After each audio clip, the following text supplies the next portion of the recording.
eventually lead to meeting you. Everything had been carefully planned by a woman who understood family dynamics better than anyone gave her credit for. Nancy had seen through Patricia's manipulation and Bernard's weakness, creating a safety net that would eventually reunite me with my real father. Standing in the Morrison development offices overlooking the Seattle skyline, I realized that my grandmother's love had been the one constant thread throughout my life. She'd been working behind the scenes to give me the family I deserved and the resources to build my own success. The family that had rejected me was facing bankruptcy and criminal charges, while I was building a future with someone who genuinely wanted me as a son and partner. Justice wasn't revenge. It was finally being valued for who I really was. The FBI investigation moved swiftly once they had Diana's evidence and my grandmother's hidden documents. Patricia was indicted on 14. The conversation started innocently enough. I was reviewing marketing proposals on my laptop when I heard Dad's gruff voice mention something about lawyers. Living above the garage had seemed like a practical solution when I moved back home 6 months ago after getting laid off from Crawford Marketing Solutions. The rent was cheap, and I could help my parents with their struggling construction business while I figured out my next career move. What I didn't expect was that the thin walls would become a window into my parents' true feelings about me. "We need to finalize this will business, Patricia," Dad said in his usual no-nonsense tone. "Marcus has proven himself worthy of carrying on the family legacy." My mother's voice carried that particular edge she got when discussing serious matters. "I agree completely, Bernard. Marcus understands the value of hard work and dedication to family traditions." I found myself frozen laptop balanced on my chest as their conversation continued below. The floorboards of my makeshift apartment creaked slightly as I shifted position, but they were too engrossed in their discussion to notice any sound from above. "Houston just doesn't have what it takes." Mom continued her words, hitting me like physical blows. "He's always been too soft for this kind of work. All those years we spent trying to toughen him up, and he still chose marketing over construction. What kind of man abandons his family's business for making pretty advertisements?" Bernard chuckled a sound that used to comfort me, but now felt like nails on a chalkboard. "Remember when he was 12 and refused to help us pour that foundation because he was afraid of getting dirty? Marcus would have jumped right in without hesitation." My chest tightened as memories flooded back. That day, Dad mentioned I had actually been sick with a stomach bug, but I'd tried to help anyway until Mom sent me inside. Apparently, that moment of weakness had been cataloged as evidence of my inadequacy.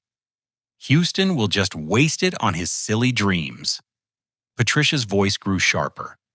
"You know how he talked about starting that ridiculous marketing agency specializing in sustainable businesses?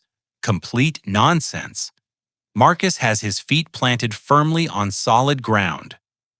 The irony wasn't lost on me that I'd spent the last 6 months managing their social media accounts, redesigning their website, and handling client communications.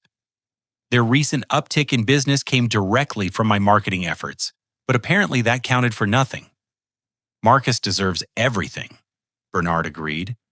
"He stayed loyal to Kellerman Construction, married a good woman, gave us grandchildren. Ashley's pregnant with their third, you know." I did know?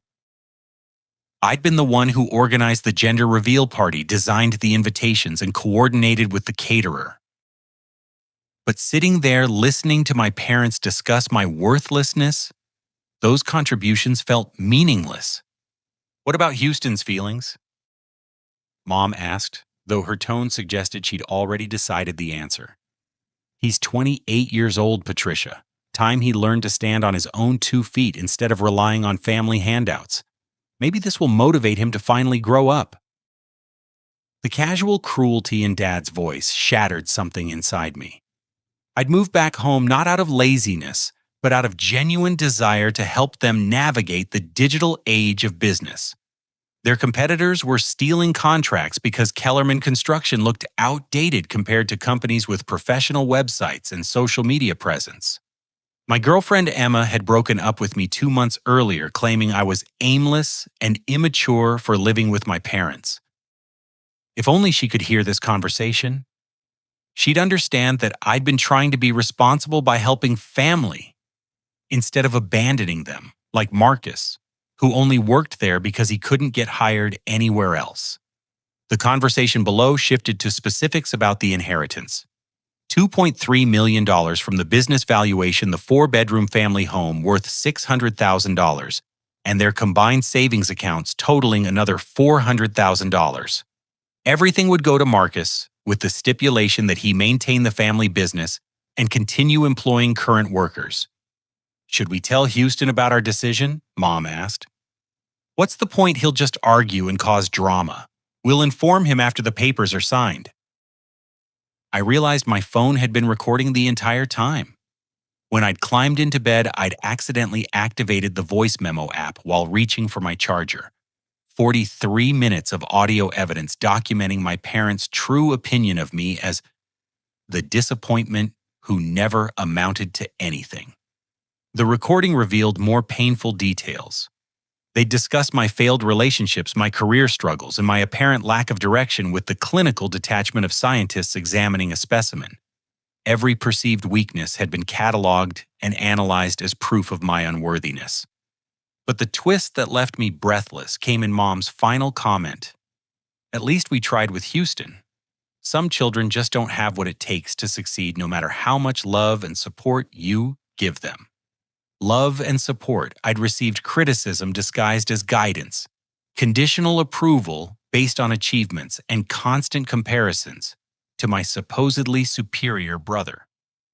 The realization hit me like a physical blow. This wasn't disappointment in my choices. This was fundamental rejection of who I was as a person. My phone started buzzing at 6:37 a.m., pulling me from the first decent sleep I'd managed in weeks. 57 missed calls from Marcus, 14 from my cousin Rachel, 32 text messages from various family members. I'd ignored my phone all night, driving aimlessly through the countryside until sunrise, trying to process what I'd learned about my family's true feelings. Returning to find my phone in chaos felt surreal.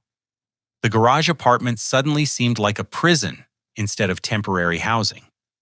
Every family photo on my nightstand now looked different, knowing that the smiles were fake, at least toward me.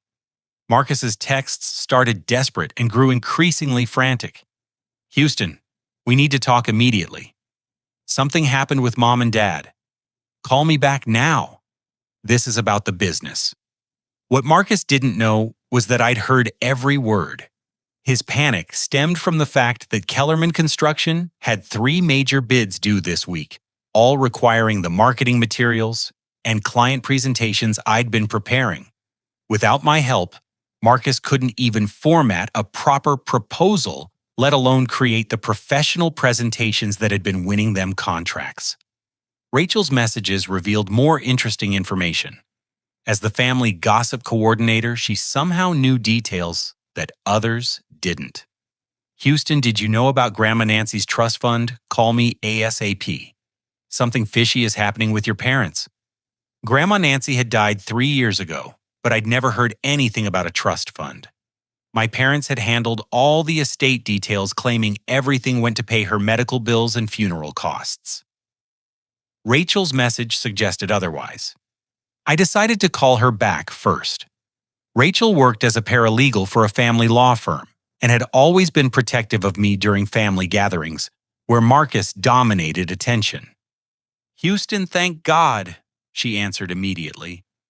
I've been trying to reach you since yesterday evening. Something major is happening with your family's finances, and you need to know about it. What kind of something? I asked, though I suspected I already knew the direction this conversation was heading. Your grandmother left you a trust fund, a substantial one. I only found out because my boss handled the estate paperwork, and I saw your name on some documents that crossed my desk. Your parents were supposed to inform you when you turned 25. My 28th birthday had passed 3 months ago. That meant they'd been withholding information about my inheritance for 3 years. How substantial are we talking, Rachel? Houston, your grandmother left you $400,000 in a trust fund specifically designated for your education, business ventures, or home purchase. Your parents have been receiving quarterly statements this entire time. The betrayal cut deeper than I'd imagined possible. While they were planning to exclude me from their will, they'd already stolen my actual inheritance from Grandma Nancy. There's more, Rachel continued. My boss mentioned some irregularities in the account activity. Someone's been making withdrawals without proper authorization. Before I could respond, my apartment door rattled with aggressive knocking. Marcus's voice carried through the thin wood. Houston, I know you're in there. We need to discuss this situation right now. I opened the door to find my brother looking haggard and desperate. His usually perfect hair was disheveled, his work shirt wrinkled like he'd slept in it. The confident swagger that had defined Marcus since high school was completely absent. We have a problem, he said, without preamble, pushing past me into the cramped space. Mom and Dad are acting strange, and I need your help with the Morrison Project proposal. The Morrison Project was Kellerman Construction's biggest opportunity in 5 years. A sustainable housing development that could establish them as leaders in eco-friendly construction. I'd spent weeks researching green building materials and creating presentations that highlighted their potential expertise in this growing market. Why would you need my help, Marcus? According to Mom and Dad, you're the one with real skills and dedication. His face went pale. You heard the conversation. Every word, including the part where they decided I'm not worthy of inheriting anything because I chose marketing over manual labor. Marcus slumped into my desk chair, looking suddenly older than his 31 years. Houston, there's something you don't understand about the inheritance situation. Enlighten me. I've been stealing from the company accounts to cover gambling debts. If Mom and Dad find out, they'll disown me completely. I need this inheritance to pay back what I took before the auditors discover the missing money. The twist hit me like ice water. My perfect brother, the family golden child, that he was a thief and a gambling addict. His marriage to Ashley was falling apart because of his secret addiction, and he'd been embezzling from our parents' business to feed his habit. How much did you steal, Marcus? $63,000 over the past 18 months. I kept thinking I could win it back, but the losses just kept mounting. My laptop chimed with an email notification. Opening it revealed a message from First National Bank regarding loan documents that required my immediate attention. Documents I'd never seen before with my signature on papers I'd never signed. The email referenced a business loan for $60,000 co-signed by Houston Kellerman with payments 3 months overdue. Marcus, did you forge my signature on loan documents? His guilty expression confirmed my suspicions before he spoke. I was desperate, Houston. Ashley threatened to leave me if she found out about the gambling. I needed quick money to cover the missing accounts before the quarterly review. Not only had my parents planned to cut me out of their will, but Marcus had made me legally liable for his gambling debts using forged documents. The perfect family that had rejected me was built on lies, theft, and fraud. Here's what's going to happen. I told Marcus, surprising myself with the calm authority in my voice. You're going to confess everything to Mom and Dad today, or I'm going to the police with evidence of forgery and embezzlement. Houston, please. You don't understand what this will do to the family. The family that just decided I'm worthless, that family. Marcus left 20 minutes later, shoulders slumped in defeat. I spent the rest of the morning documenting everything I'd learned. The recorded conversation, Rachel's information about the trust fund, the forged loan documents, and Marcus's confession about embezzlement. By noon, my phone was buzzing again. This time, it was Ashley, Marcus's wife. Houston, Marcus told me everything. I'm filing for separation today. I can't let my children grow up thinking this behavior is acceptable. The family empire was crumbling, and I was the only one who saw the complete picture. But instead of feeling satisfied by their downfall, I felt hollow. These were people I'd loved and tried to help, despite their treatment of me. The real shock came when Mrs. Chen, our elderly neighbor, knocked on my door that afternoon. She'd witnessed Marcus forcing me to sign documents 6 months ago when I was sick with flu, claiming they were insurance papers for the business. I knew something was wrong, she said in her precise English. You were barely conscious and he kept insisting you sign. I can testify to what I saw if you need witnesses. The web of deception was unraveling faster than I could process. My parents had raised a thief, planned to reward him with everything, and made me liable for his crimes. The family I'd spent my life trying to please had been systematically destroying me, while I remained oblivious to their manipulation. I confronted my parents that evening armed with evidence and a clarity I'd never felt before. The family dinner table scene of countless childhood lectures about responsibility and character became the battlefield where I finally stood up for myself. We need to discuss some financial irregularities, I announced, spreading the forged loan documents across Mom's pristine tablecloth. Bernard's face turned the particular shade of red that preceded his legendary explosions. What kind of irregularities? The kind where my signature appears on loan documents I never signed, making me liable for $60,000 in debt I didn't create. Patricia immediately shifted into damage control mode, the skill that had made her formidable in PTA meetings and church committees. Houston, honey, you're clearly confused about some routine business paperwork. Confused about forgery, Mrs. Chen witnessed Marcus coercing my signature when I was sick. She's willing to testify in court about what she observed. The color drained from Dad's face. In 30-plus years of marriage, Bernard had never successfully lied to anyone, and his expression confirmed my accusations before he spoke. Houston, we can explain everything, he began, but I cut him off. Before you start explaining, maybe you should know that I accidentally recorded your conversation about cutting me out of the will. 43 minutes of audio, where you discuss my worthlessness and Marcus's superiority. Mom's careful composure cracked. You were eavesdropping on private conversations?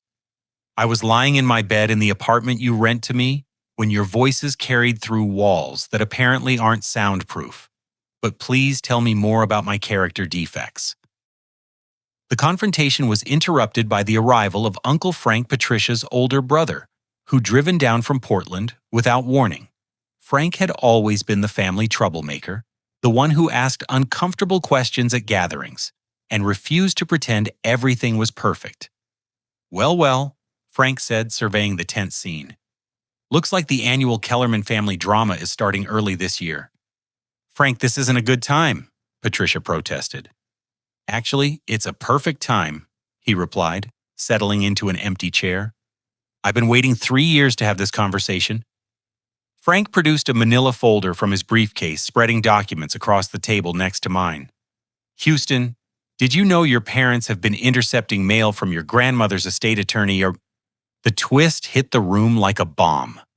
Patricia went rigid, Bernard started stammering denials, and I felt the ground shift beneath everything I thought I understood about my family. What mail? I asked, though I was beginning to suspect the answer. Letters about your inheritance, quarterly trust fund statements, legal documents, requiring your signature for account access. Your grandmother specifically instructed that you receive these materials directly, but your parents convinced the law firm to send everything to them as temporary custodians. Uncle Frank had brought copies of everything.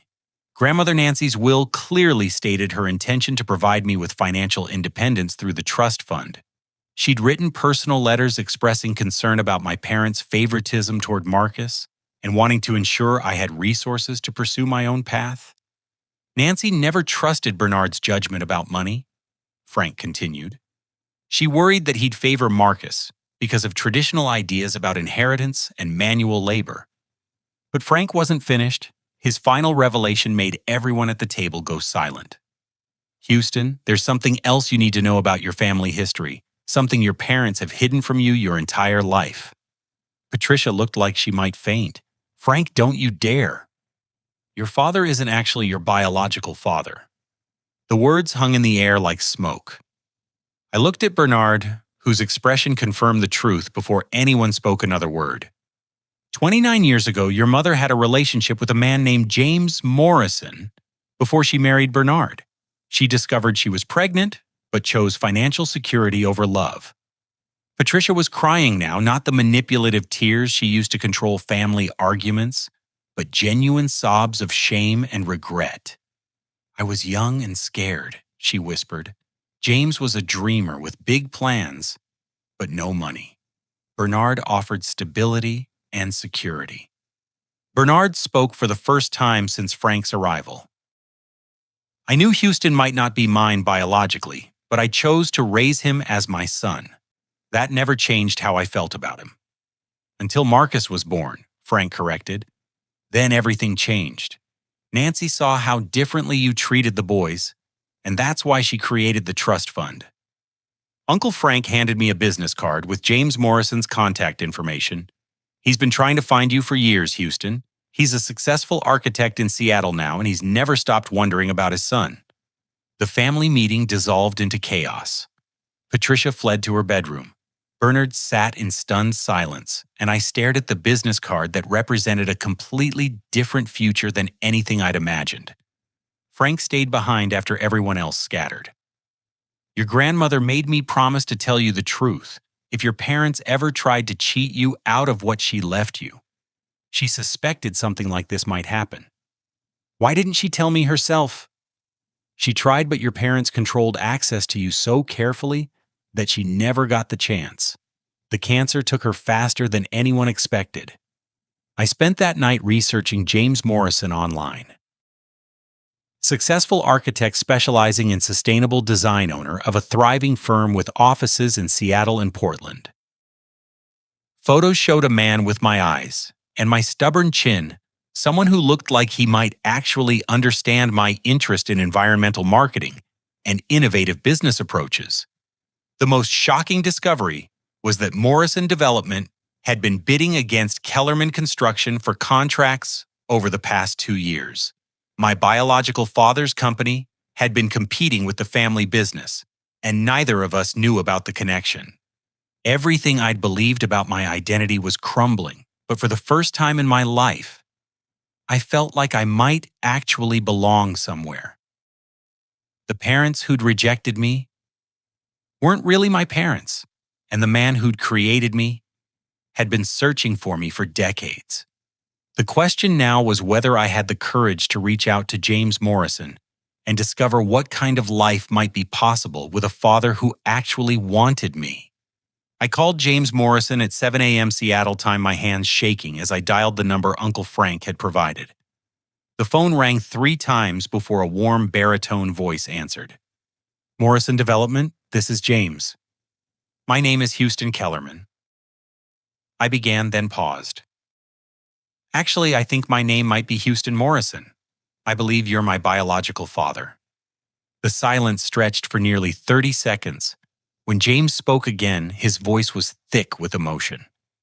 I've been waiting 28 years for this phone call. We talked for 3 hours. James explained how he'd tried to contact my mother during her pregnancy, but her parents had intervened, claiming the relationship was over and that she was marrying someone else. He'd respected her decision, but never stopped hoping to meet his child someday. I hired private investigators twice, he admitted, but your mother's family was very careful to keep you hidden. I knew you existed, but I never knew your name or location until now. James had built Morrison Development from nothing, specializing in eco-friendly construction and innovative architectural design. The company was thriving, with over 200 employees and projects throughout the Pacific Northwest. I'm childless Houston, he said quietly. My ex-wife and I tried for years, but it never happened. You're the only family I have. While I was processing this life-changing conversation, chaos was erupting at Kellerman Construction. Diana, the office secretary who'd worked for my parents for 15 years, called to inform me that investigators from the company's insurance provider were conducting a surprise audit. They found the missing money, Houston, she whispered. Marcus's theft is being investigated by professionals now. Your parents are trying to cover it up, but the evidence is too obvious. Diana had been forced to backdate paperwork and falsify records to hide Marcus's embezzlement. She'd kept copies of everything, hoping to protect herself if the truth came out. "I can't be part of this anymore," she told me. "I'm submitting my resignation today, but I wanted you to know what really happened. Marcus threatened to blame the missing money on you if anyone discovered it." The insurance investigation triggered a cascade of consequences. Major contracts were canceled when clients learned about the financial irregularities. The company's bonding capacity was suspended, making them unable to bid on public projects. Within 48 hours, Kellerman Construction went from thriving business to potential bankruptcy. Marcus showed up at my apartment that afternoon, desperate and disheveled. Ashley had filed separation papers and taken the children to her mother's house. His gambling addiction was now public knowledge, and he faced potential criminal charges for embezzlement. "I need your help, Houston," he pleaded. "You're the only one who can save the business. The business that our parents decided I wasn't worthy to inherit. That was before they knew about my problems. They need you now." Where were they when I needed them? Where were they when you were forging my signature and making me liable for your debts? Marcus broke down, completely admitting that his gambling had started in college and escalated during his marriage. He'd been living a double life for years, pretending to be the responsible family man while secretly destroying everything he touched. "Ashley is threatening to expose everything publicly if I don't enter rehabilitation," he sobbed. "My children won't even look at me." I felt a mixture of pity and anger watching my brother's collapse. He'd been given everything while I received nothing, but he'd thrown it all away for the temporary thrill of gambling. The real shock came when Patricia called that evening, her voice broken and desperate. "Houston, I know we've made terrible mistakes, but we need to talk about saving the family business." "Your family business? You made it very clear that I'm not really family." "I was wrong. We were both wrong. We need your help." "Help with what? Your golden child destroyed everything. There might be a way to salvage this situation if you're willing to work with us." But I wasn't interested in salvaging anything. James Morrison had invited me to Seattle to discuss joining Morrison Development as a partner. For the first time in my life, someone was offering me genuine opportunity based on my abilities rather than obligation. The climactic twist came when Diana called, with information she'd discovered while cleaning out her desk. "Houston, I found something you need to see. Your mother has been stealing from your grandmother's trust fund for years. She's been using forged authorizations to make withdrawals." Patricia had embezzled over $200,000 from my inheritance, using the money to fund Marcus's gambling debts and finance her own luxury purchases. The beautiful jewelry she wore to church, the expensive vacation she claimed were gifts from friends, the new car she'd bought last year, all purchased with money that belonged to me. "There's more," Diana continued. "I found records showing that your college fund was emptied 3 years ago to cover Marcus's first major gambling losses. Your parents told you the money was gone because of stock market problems, but they actually gave it all to Marcus." Every financial struggle I'd experienced made sense now. The student loans I'd needed for college, the lack of family support when I was starting my career, the constant pressure to live frugally, while Marcus enjoyed expensive toys and vacations. My parents hadn't just favored him. They'd systematically robbed me to enable his addiction. James Morrison called back that evening with an offer that felt like destiny. "I want you to come to Seattle as my business partner," he said. "Morrison Development needs someone with your marketing expertise and understanding of family-owned construction companies. We're expanding into sustainable residential developments, and you could lead that division." He paused before delivering the final surprise. "I should mention that we've been bidding against Kellerman Construction for the past 2 years. I had no idea they were connected to my son, but now that I know, we can use your inside knowledge to outbid them on every major project." The power dynamic had completely reversed. Instead of being the family disappointment begging for scraps of approval, I now held the ability to destroy the business that had rejected me while building a new life with my actual father. The question was whether I wanted revenge or justice, and for the first time in my adult life, I had the power to choose. I arrived in Seattle on a rainy Thursday morning carrying nothing but a suitcase and 28 years of suppressed ambition. James Morrison met me at the airport personally, and the moment I saw him, any lingering doubts about our relationship disappeared. We had the same stubborn jawline, the same way of tilting our heads when thinking, and the same restless energy that I'd never seen reflected in Bernard. "Welcome home," he said, and for the first time in my life that phrase felt genuine. Morrison Development occupied 3 floors of a glass tower overlooking Puget Sound. The offices buzzed with purposeful energy, a stark contrast to the stagnant atmosphere at Kellerman Construction. James introduced me to his team as his son and future partner without shame or hesitation. Houston brings extensive experience in construction marketing and family business operations. He announced to the department heads, he'll be leading our expansion into sustainable residential development.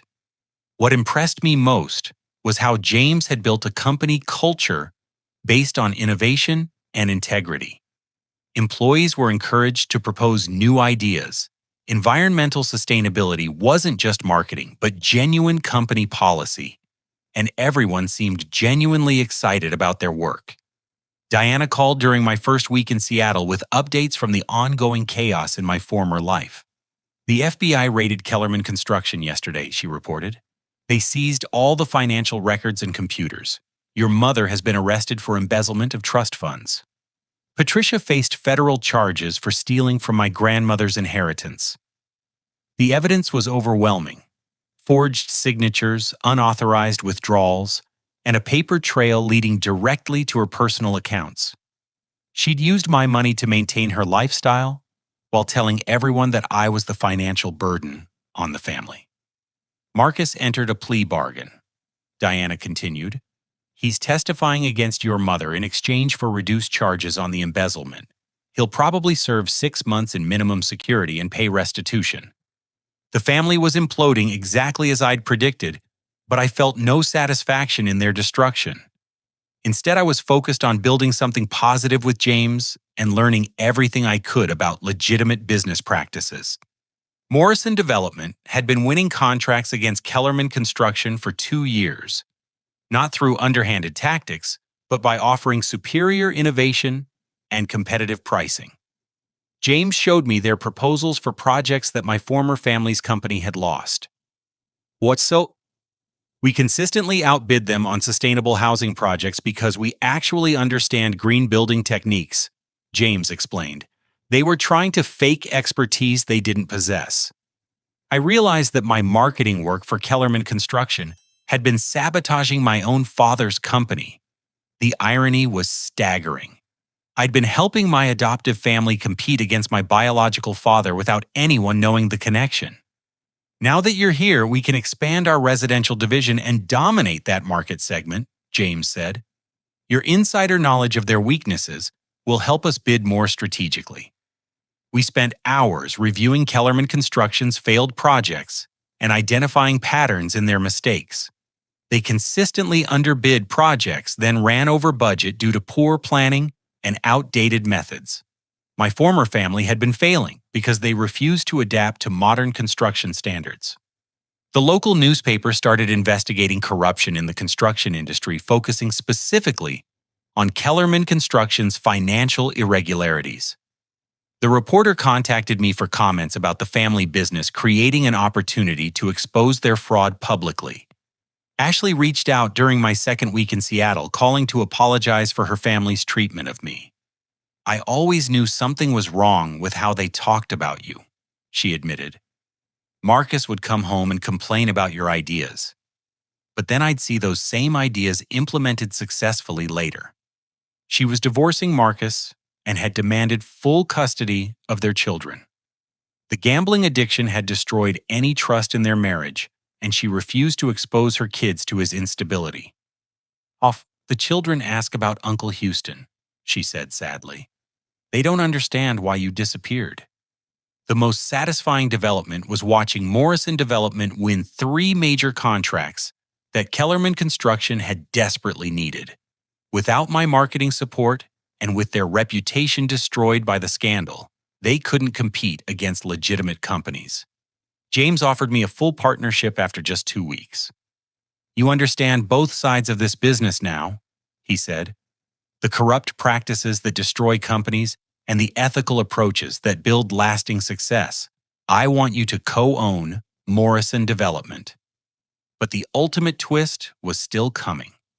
Diana called with news that changed everything I thought I understood about my grandmother's inheritance. "Houston, I found additional documents that your mother hid in a safety deposit box. Your grandmother didn't just leave you $400,000. "What do you mean?" "There was a second trust fund that Nancy established with James Morrison as the executor. She knew about the paternity situation and wanted to ensure you had access to your biological father's guidance. The second trust fund contained $800,000, bringing my total inheritance to $1.2 million.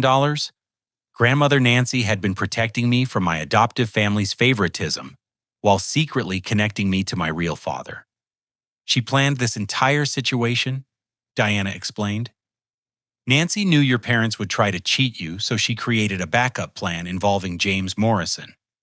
My grandmother had orchestrated my escape from the toxic family dynamics, while providing resources to build a genuine relationship with my biological father. Even in death, she was still protecting me from people who claimed to love me, but consistently chose Marcus over me." James was amazed when I told him about the hidden trust fund. "Your grandmother contacted me 5 years ago," he revealed. "She explained the situation and asked if I'd be willing to serve as executor for part of your inheritance. I agreed immediately, hoping it might eventually lead to meeting you. Everything had been carefully planned by a woman who understood family dynamics better than anyone gave her credit for. Nancy had seen through Patricia's manipulation and Bernard's weakness, creating a safety net that would eventually reunite me with my real father. Standing in the Morrison Development offices overlooking the Seattle skyline, I realized that my grandmother's love had been the one constant thread throughout my life. She'd been working behind the scenes to give me the family I deserved and the resources to build my own success. The family that had rejected me was facing bankruptcy and criminal charges, while I was building a future with someone who genuinely wanted me as a son and partner. Justice wasn't revenge. It was finally being valued for who I really was. The FBI investigation moved swiftly once they had Diana's evidence and my grandmother's hidden documents. Patricia was indicted on 14 counts of federal fraud, facing up to 20 years in prison for systematically stealing from trust funds and forging legal documents. I flew back to testify at her arraignment, walking into the courthouse with James beside me. The local media had picked up the story of the construction company scandal, and photographers captured images of the family that had once seemed so perfect, falling apart in spectacular fashion. Patricia looked smaller, somehow diminished by orange jail clothing and the reality of her crimes. She avoided eye contact when I entered the courtroom, but I could see her hands shaking as the charges were read aloud. Marcus had already entered his plea bargain, agreeing to testify against our mother in exchange for reduced charges on his embezzlement. He would serve 8 months in minimum security prison and pay full restitution to Kellerman Construction's insurance company. "Your Honor," the prosecutor announced, "the defendant Patricia Kellerman systematically defrauded trust funds belonging to her adopted son, Houston Morrison, stealing over $200,000 through forged documents and unauthorized withdrawals. Hearing my name changed to Morrison in official court proceedings felt like shedding an old skin. I was no longer Houston Kellerman, the disappointing son who couldn't measure up to family expectations. I was Houston Morrison, business partner and heir to a legitimate construction empire." Bernard attended the hearing but looked like he'd aged a decade in 2 months. The stress of his wife's arrest and his company's bankruptcy had taken a severe toll. He approached me during a recess, his usual confidence completely absent. "Houston, I need you to know that I never wanted any of this to happen," he said quietly. You wanted Marcus to inherit everything while I got nothing, I replied. The only thing you didn't want was to get caught. I always loved you as my son, regardless of biology. Love isn't just a feeling, Bernard. It's actions and choices. You chose Marcus every single time. Mrs. Chen testified about witnessing the document forgery, her precise testimony destroying any hope Patricia had of claiming the signatures were legitimate. The elderly neighbor had taken detailed notes about what she'd observed, including dates and specific conversations. Uncle Frank provided additional testimony about the intercepted mail and Patricia's lies about the trust fund. His legal background made him a credible witness, and his obvious anger at his sister's behavior convinced the jury that the fraud was intentional and systematic. The most damaging testimony came from the estate attorney who'd handled grandmother Nancy's will. He revealed that Patricia had explicitly asked him not to contact me directly about the inheritance, claiming that I was unstable and irresponsible with money. Mrs. Kellerman insisted that all communications go through her as Houston's guardian, the attorney testified. She said direct contact would upset him and potentially trigger psychological problems. The lies had been elaborate and carefully constructed over years. Patricia hadn't just stolen my money. She'd poisoned my reputation with everyone involved in the estate to prevent me from discovering her crimes. Diana's testimony about the falsified business records and forged loan documents sealed Patricia's fate. The jury deliberated for less than 4 hours before returning guilty verdicts on all counts. During the sentencing phase, I was allowed to present a victim impact statement.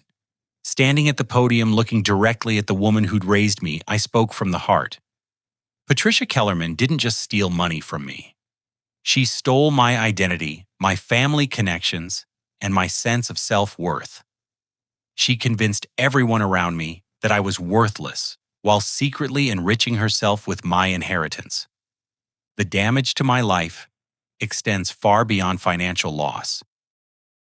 The judge sentenced Patricia to 18 months in federal prison and full restitution of stolen funds. She would also lose all rights to any remaining family assets, which would be liquidated to pay her victims. Marcus received his sentence the same day: 8 months in minimum security prison, 3 years probation, and mandatory participation in gambling addiction treatment. Ashley had already filed for divorce and moved across the country with their children. But the most satisfying justice came through legitimate business success. Morrison Development won every major contract that Kellerman Construction had been pursuing before the scandal broke. James and I had built a sustainable residential division that quickly became the company's most profitable segment. We're not just winning because they're out of business, James explained to a reporter covering the construction industry upheaval. We're winning because we actually deliver what we promise. The newspaper article about our success included a photo of James and me reviewing architectural plans together. The caption read, "Father and son team builds ethical construction empire from ashes of corrupt competitor." Diana joined Morrison Development as our operations manager, bringing 15 years of construction industry experience and intimate knowledge of what not to do in business. Her insider perspective helped us avoid the mistakes that had destroyed my former family's company. "Working for honest people feels incredible," she told me during her first week. "I spent years watching good employees quit because they couldn't tolerate the dysfunction and favoritism." Ashley called to congratulate me on my new success, her voice filled with genuine happiness for my transformation. "The children ask about you all the time," she said. "They remember how you always made time for them, even when Marcus was too busy or distracted." I promised to stay in touch with my nephew and nieces, wanting to be the positive male influence in their lives that I'd never had growing up. Uncle Frank helped me recover the remaining trust fund money through legal action against Patricia's assets. When combined with my partnership in Morrison Development, I was financially secure for the first time in my adult life. The most meaningful moment came when Bernard visited me in Seattle seeking closure before Kellerman Construction's final bankruptcy proceedings. I know I can't undo the damage I caused, he said, but I want you to know that I'm proud of what you've accomplished. Thank you, I replied simply. Forgiveness would take time, but I no longer carried anger toward the man who'd tried to be my father, despite his limitations. Standing in my new office overlooking the Seattle waterfront, I realized that justice hadn't required revenge. Success built on integrity was more satisfying than any punishment I could have inflicted on people who'd already destroyed themselves through their own choices. 6 months later, I stood in the conference room of Morrison Development, presenting our quarterly results to a room full of investors and industry leaders. The sustainable residential division I'd built was generating $12 million in annual revenue and had become a model for environmentally conscious construction throughout the Pacific Northwest. James sat at the head of the table, his pride evident as I outlined our expansion plans for the coming year. Having a real father, someone who genuinely supported my ideas and celebrated my successes, had transformed my entire approach to life and business. Houston's vision for sustainable communities has positioned Morrison Development as the regional leader in green construction. James announced to the investors, "We're not just building houses, we're creating healthier neighborhoods for future generations." The presentation concluded with applause and immediate requests for meetings about new projects. Walking back to my office afterward, I reflected on how completely my life had changed in less than a year. Patricia had been released from federal prison after serving 16 months, but she'd lost everything that had once defined her identity. The big house, the expensive jewelry, the social status she'd cultivated through stolen money, all gone. She'd moved to a small apartment in another state, trying to rebuild her life away from the scandal. Marcus had completed his prison sentence and gambling addiction treatment, but he struggled to find steady employment with a criminal record. Ashley had remarried and built a stable life for their children, far from the chaos he'd created. He called occasionally, usually when he needed money or emotional support, but our relationship remained distant. Bernard had declared personal bankruptcy and sold the family home to pay legal fees and business debts. He'd moved to a senior living community and worked part-time at a hardware store, a humbling end to his construction career. We spoke occasionally, and I'd helped him financially a few times, but the relationship remained cordial rather than close. The most meaningful development was my relationship with Sarah Morrison Development's chief financial officer. She'd joined the company 2 months after me, and we'd connected over shared interests in sustainable business practices and ethical leadership. "What I admire most about you," she told me over dinner one evening, "is how you transformed pain into purpose instead of letting bitterness destroy your future." Sarah understood family dysfunction from personal experience. Her own parents had struggled with addiction and financial instability, teaching her the value of creating the family relationships you wanted rather than accepting the ones you were born into. James walked me down the aisle when Sarah and I married in a small ceremony overlooking Puget Sound. Uncle Frank served as my best man, and Diana organized the reception with her typical attention to detail. The wedding felt like a celebration of chosen family rather than obligation. To my son, Houston. James toasted at the reception, "Who taught me that family isn't about blood or genetics. It's about love, respect, and believing in each other's potential." During our honeymoon in Costa Rica, Sarah and I discussed establishing a foundation focused on supporting young people from dysfunctional families. Using part of my inheritance, we created the Nancy Morrison Foundation, honoring my grandmother's memory by helping others escape toxic family dynamics. "Your grandmother would be proud," Sarah said, as we reviewed the foundation's mission statement. "She used her resources to save you, and now you're using yours to save others." The foundation provided scholarships for young adults pursuing education or business ventures without family support.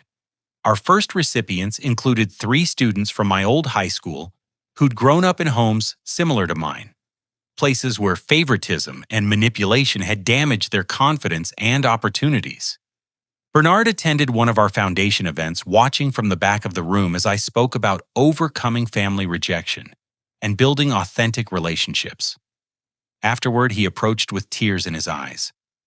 "Your grandmother always said you had special gifts," he admitted. I was too proud and too scared to see them. "We all make mistakes, Bernard. The important thing is learning from them and doing better."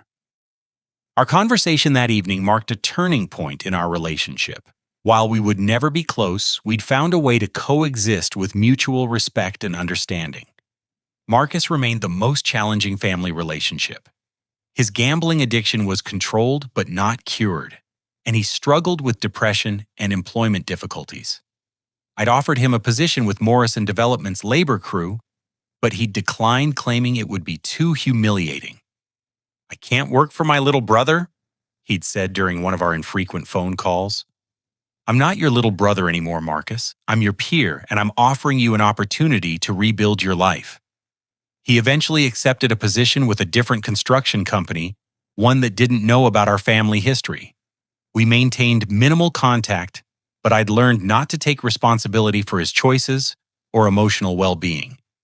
The most profound lesson I'd learned was that family relationships, like business partnerships, required mutual respect and genuine care to succeed. Blood relationships meant nothing without emotional investment and ethical behavior. Standing in our new home, looking at wedding photos that included James, Sarah, Diana, Uncle Frank, and other people who'd chosen to love and support me, I understood what healthy family looked like for the first time. "The greatest gift my grandmother gave me wasn't money," I told Sarah one evening. "It was the courage to leave toxic relationships and find people who actually value me." Sarah smiled, her hand resting on her growing belly.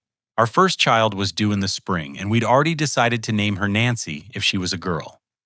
"What will you tell our children about your family history?" Sarah asked. "I'll tell them that family is something you build, not something you inherit, and that love without respect isn't really love at all." The Nancy Morrison Foundation had grown beyond our original vision, supporting dozens of young adults who'd escaped dysfunctional families and needed resources to build independent lives. Each success story reminded me of my grandmother's wisdom in creating a path to freedom. Looking back, I realized that the night I overheard my parents discussing their will was the beginning of my real life, not the end of my family relationships. That moment of devastating betrayal had forced me to examine the difference between authentic love and conditional approval. My parents had taught me what not to do as a father and husband. James had shown me what genuine parental support looked like. Sarah had demonstrated that romantic partnerships could be based on mutual respect and shared values, rather than desperation or convenience. The construction business that had once represented my failure to meet family expectations had become the foundation for building something meaningful and lasting. Morrison Development wasn't just profitable, it was ethical, innovative, and contributed positively to our community. Sometimes the greatest gift life gives you is the courage to walk away from people who don't appreciate your worth. My grandmother understood this truth and created a bridge to the life I was meant to live rather than the one I was born into. Family isn't about shared DNA or childhood memories. It's about choosing to love and support each other through challenges and celebrating each other's successes without jealousy or competition. Real family believes in your potential even when you don't believe in it yourself. The people who rejected me gave me the motivation to find people who would value me. The betrayal that shattered my world led me to build a better one. And the pain of being unwanted taught me how to recognize and appreciate genuine love when it finally arrived. Have you ever had to walk away from toxic family relationships to find your true path in life? Sometimes the people who hurt us the most end up teaching us the most important lessons about what we actually deserve from the people who claim to love us. I want to thank you for listening to my story and sharing this journey with me. If my experience resonates with you, please like this video, subscribe for more real-life stories about overcoming family dysfunction, and share this with anyone who might need to hear that they deserve better than conditional love and manipulation. Your comments about your own experiences help create a community where we can all learn from each other's struggles and triumphs. Remember that your worth isn't determined by how your family treats you, but by the love and respect you build with people who actually see your value. Until next time, keep building the life you deserve rather than accepting the one others think you should have.